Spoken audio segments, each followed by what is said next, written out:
Selamat datang kembali di podcast RR Ritual bersama saya Viana Benita. Untuk kita mau ngomongin soal juara award nasional Kemenkes RI.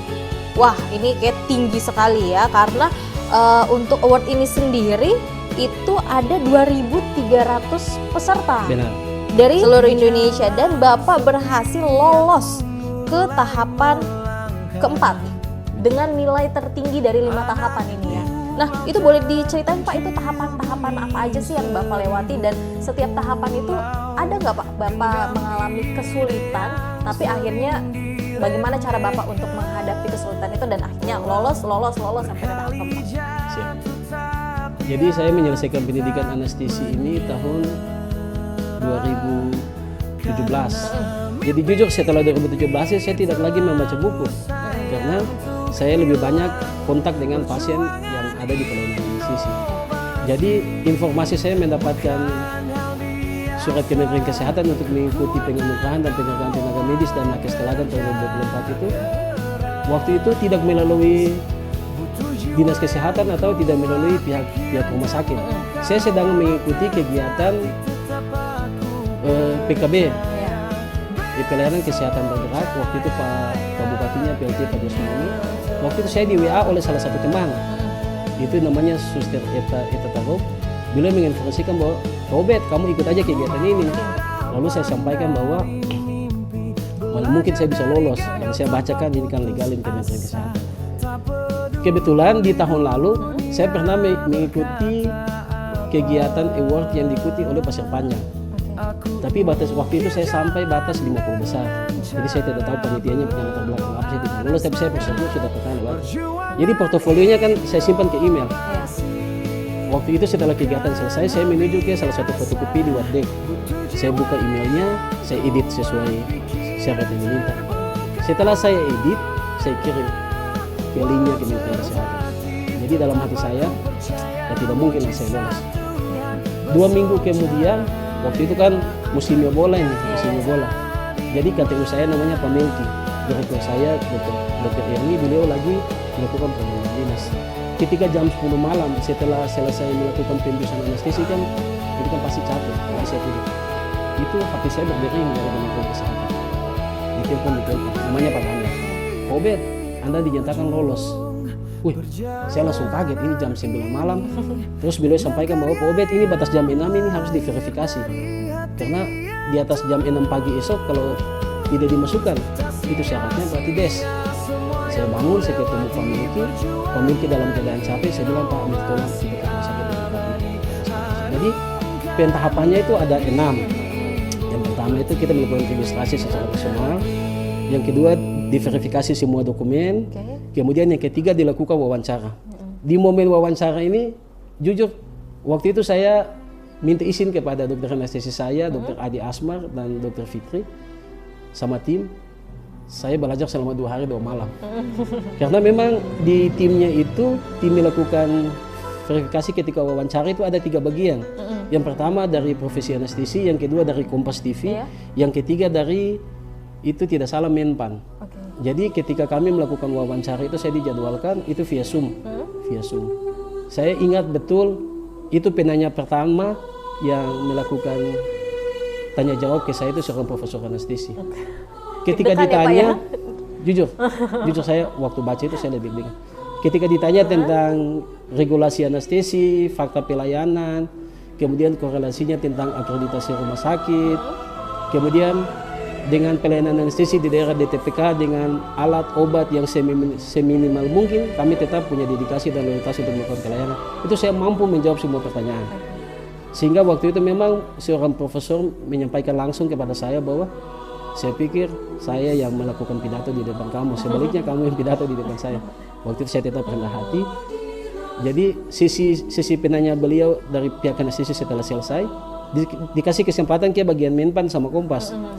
Tapi waktu itu mereka menyampaikan bahwa sudahlah, dari bidang anestesi saja dia sudah mampu menjawab. Akhirnya waktu itu dua narasumber tersebut tidak melakukan tanya jawab.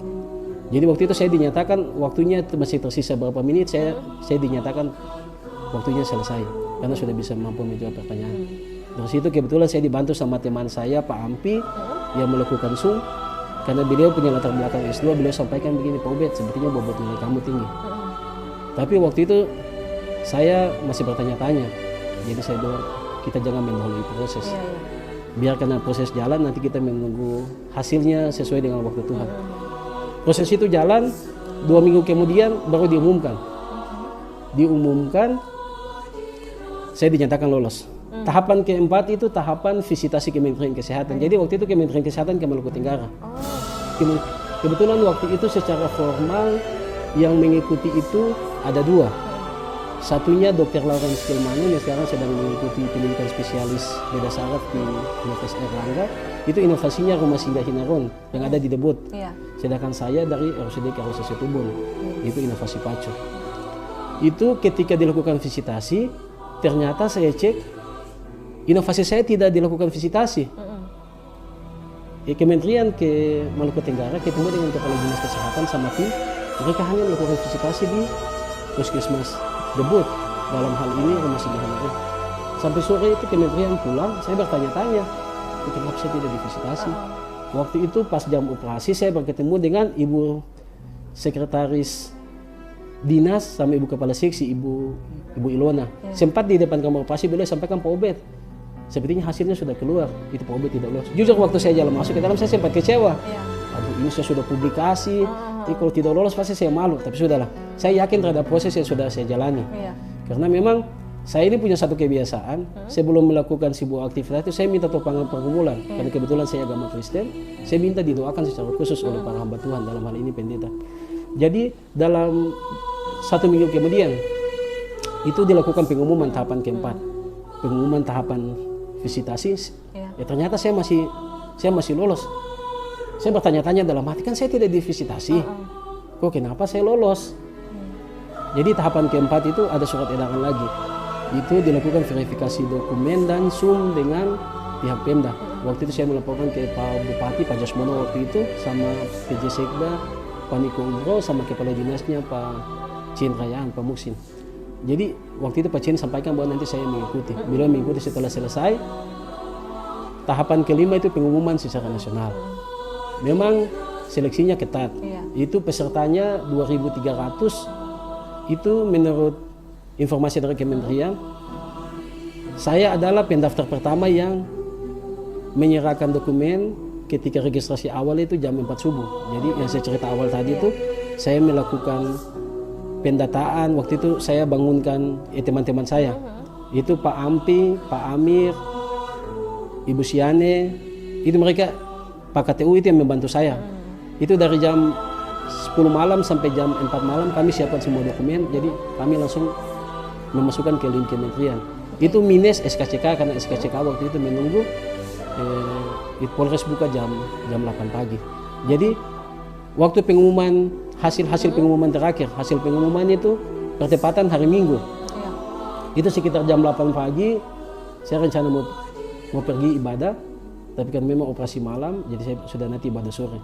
Ketika saya tidur, itu saya dapat telepon dari Ketua Umum Profesi Ikatan Penata Anestesi di Jakarta. Itu salah satu ketua DPD menelpon saya menyampaikan bahwa, Pak Ubed, kamu lolos atau tidak? Terus saya bilang, saya kan menunggu surat resmi, saya tidak bisa publikasi kalau belum ada surat dari kementerian. Terus mereka menyampaikan bahwa sedang berlangsung rapat DPD Anestesi Indonesia. Salah satu teman saya di Papua itu namanya Rimer, itu sudah lolos. Sedangkan Pak Ubed namanya belum disebutkan. Terus saya bilang, ya saya sudah fight habis selama proses lah.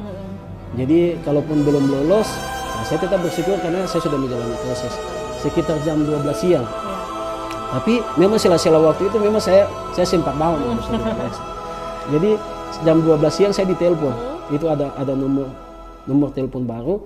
Jadi itu kementerian itu kayak contohnya Ibu Fiana di tahapan pendaftaran. Itu Ibu Fiana tidak bisa komunikasi dengan saya terus sampai di tahapan akhir. Jadi mereka ganti-ganti orang. Karena mungkin mereka mencegah ada faktor nepotisme dan sebagainya. Jadi ada nomor baru lagi telepon, saya angkat, beliau menyampaikan bahwa di tahapan 6 ini Pak Ubed dinyatakan lolos. Terus saya langsung nangis Ibu. Saya panggil istri saya, anak-anak, langsung saya buat nacar, saya bawa syukur. Saya telepon, kasih tahu ke direktur saya, Dr. Irni, kepala bidang saya, dokter anestesi saya, Pak Sekda, Pak Bupati dan kepala dinas bahwa saya dinyatakan lolos untuk menerima penganggaran dan award di Jakarta. Luar biasa.